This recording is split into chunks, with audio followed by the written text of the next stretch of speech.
ధర్నా ఇస్తున్నావు. ఆ ఎన్టీఆర్ స్టేడియం ధర్నా సభ చూసి నీ యాక్టివిటీస్ నవ్వుతున్నాయి. ఇవాళ కనీసం పుట్టినరోజు అంటే ఇవాళ ఆ పుట్టినరోజున కనీసం అబద్ధాలు ఆడకుండా పుట్టినరోజు ఎందుకు చేసుకుంటామన్నా మనం? ఈ ఒక్కరోజున మంచిగా ఉండరా, ఒక్క రోజున దేవుని మొక్కరా, ఈ ఒక్కరోజు అబద్ధాలు ఆడక ఇవాళ అబద్ధాలు ఆడకుంటే ఈ జీవితాంతం ఈ సంవత్సరం అంతా అబద్ధాలు ఆడడానికి ఇవాళ మొత్తం అబద్ధాలు ఆడాడు అంటే జీవితాంతం అబద్ధాలు ఆడతారు. ఇవాళ నోరే అబద్ధాలు, ఆ కుటుంబమే అబద్ధాల కుటుంబం.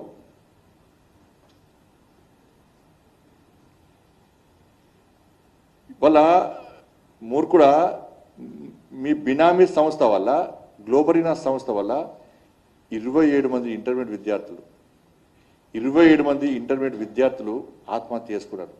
ఇదే తెలంగాణలో. నేను చాలామంది విద్యార్థులు శివాల దగ్గరికి వెళ్ళాను. ఏమన్నావు అప్పుడు?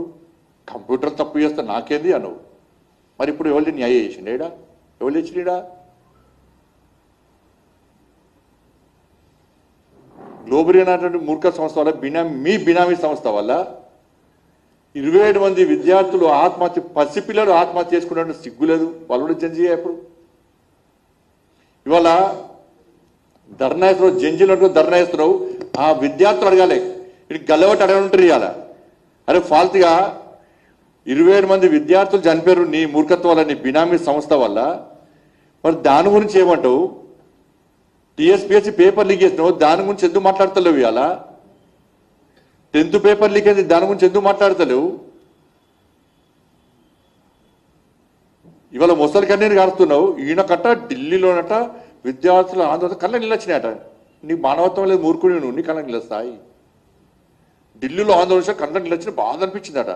మరి ఇంటర్మీడియట్ విద్యార్థులు చచ్చిపోతే బాధ అనిపించలేదా? మానవత్వం లేదా? మనిషి కాదా నువ్వు?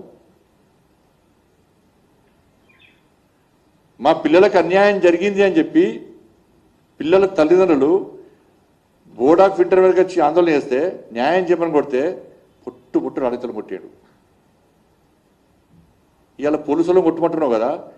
ఆ రోజు ఇదే ప్రజలు తెలంగాణ రాష్ట్రంలో మీ ప్రభుత్వ పాలనలో 10 సంవత్సరాల్లో ప్రజలు తిరగబడితే తెలంగాణ రాష్ట్రంలో మీరు మిగలపోదురు, పోలీసులు మిగలపోదురు. మీ అలచకాలకు ఆ రోజు ఇంటర్మీడియట్ విద్యార్థులు చనిపోతే వాళ్ళ తల్లిదండ్రులను కొట్టారు, పిల్లలను కొట్టారు. ఇవాళ జంజీ విద్యార్థులు ఇవాళ ప్రశ్నించాలి ఇవాళ కేటీఆర్ను. ఆ రోజు లీకేజ్ చేసినప్పుడు కారణం ఎవరు? నువ్వు కాదా? ఏం చర్య తీసుకున్నావు? మీ అయ్యందుకు రాజీనామా వేయాలి, నువ్వెందుకు రాజీనామా వేయాలి, ఎందుకు లాఠీ చార్జ్ చేసినావు, మా తల్లు ఎందుకు అలగొట్టడం అని చెప్పి అడగాలి. ఒకసారి చూడరు గ్లోబరీనా సంస్థ ఇంటర్మీడియట్ విద్యార్థులది. వాళ్ళు చేసే తప్పుకు మా పిల్లలు బలైపోతున్నారు. దానికి సమాధానం లేకుంటే విద్యాశాఖ వాళ్ళు ఎవరు లేదు. నన్ను ఫస్ట్ ఇయర్ 81% వచ్చింది. సో నేను ఇప్పుడు సెకండ్ ఇయర్ కంప్లీట్ అయితే మిగతా అన్ని సబ్జెక్ట్స్ పర్లేదు, చాలా బాగా వచ్చాయి.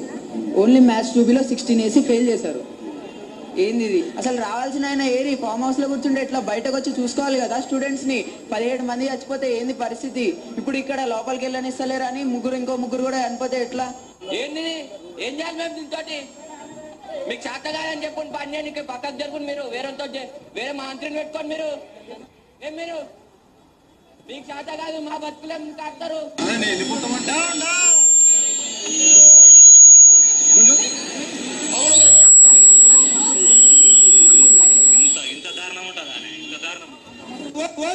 వాళ్ళు చేసే తప్పు రాష్ట్ర ముఖ్యమంత్రి గారు శుద్ధ పుస్తకం మాడుతున్నాడు. రాష్ట్ర ముఖ్యమంత్రి గారు నువ్వు ముఖ్యమంత్రి అయినాక 2 ఏళ్లలో 10th పేపర్ లీక్ అయింది, హిందీ పేపర్ లీక్ అయింది, గ్రూప్ 1లో అక్రమాలు జరిగినాయి. ఆ విద్యార్థులు గ్రూప్ 1 అన్యాయాలు